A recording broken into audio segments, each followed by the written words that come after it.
Hello guys जोहार सागुन दारा मिना नवा blog रे जतो चल के मिना पे से जतो मौज गे मिना पे आले तो चला काले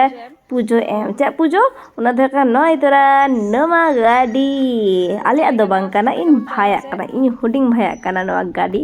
तो आले ठन गे तहेना चदा से भाई तो बाइरे तहेन गया तो आई कुतियांग गे मारे आय आशा करी ठीक गया तो गाड़ी चालिका होय काना लई ताबन पे आर नवा गाड़ी नतुन दो होय काना MT15 सॉरी MT15 नय तोरा उडोक होय लेना तो जायगा दो होय काना सिमला को चला कान तहेले तो मा तो उन दो बांग पोतियो गया दिकु माने बुगा बुरु हाना नवा फॉर्मेलिटीज मिना से जे नवा गाड़ी किरिंग लिखान दो काटी पूजो पूजो होय गया उना खातिर ते जस्ट फॉर्मेलिटीज पूरन खातिर तेके चला नय तोरा तापरे सेटेनियाले सिमलागढ़ मंदिर रे तो नोडे के जतो को हिजु गया बापला करे बापला गाड़ी बुंगा को जतो माने नोडे को हिजु गया से चे इन बुझ माडया तो तापरे हाता हुआ डाली प्रसाद को बाहा को हाता हुआ से चे तापरे उना दुकान रे चला कान तहेले तो मी हले त नोडे हिजु में ठीक है चला कान माने चला कान तहेले तारपरे पाँच खन मिटांग बुंडी दाता दोते हेकने बोतलाते हिजु पे इन दुकान हिजु पे गोहई गए मामा ठीक है तारपरे हले तो दादा हट ठन के हाताव काताले लाडू को प्रसाद को और ने बाहा को माला को आरकी नयतरा नुआ को इंद्रा कना पे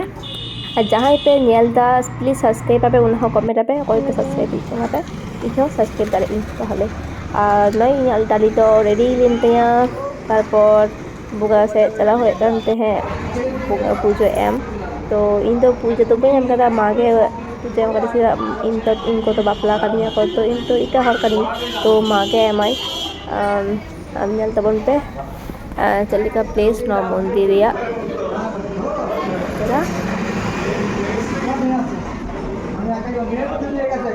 मंदिर कना पे नय तोरा आलिया पूजो गे होय कानता है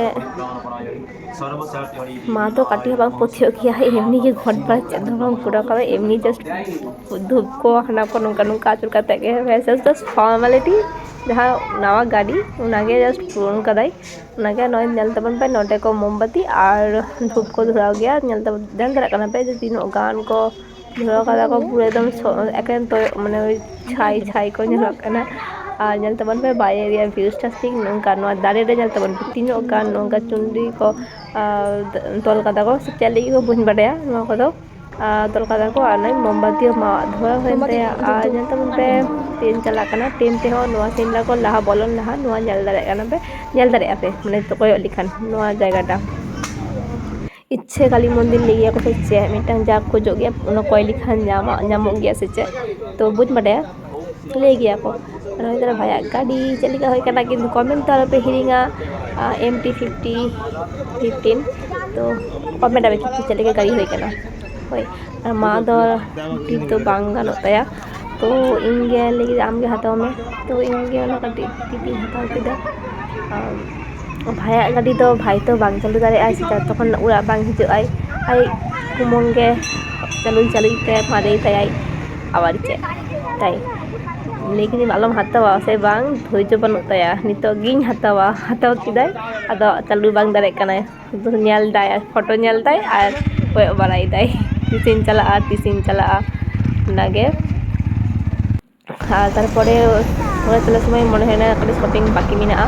आका हिजु काना उना खातिर ते तो इन बेरे और बाबू तलिंग बाबू भाया माने भाया बाइक दे देलनाले आज माने बाबू आई बाबा और इमा ताकि नय ताइनम रे गिन तारपरे नय तोरा नो स्टाइल बाजार रे बोलो फाइलेना ऑफर ताहेना काटी तुमा काटी बोलो काते जम बड़ा काते बाइरे पे जम हेलेना तारपरे उड़ा रे चला काना या वीडियो तो नुन गे भागी पे बुझो लिखल पे लाइक पे कमेंट पे और okay bye see you again.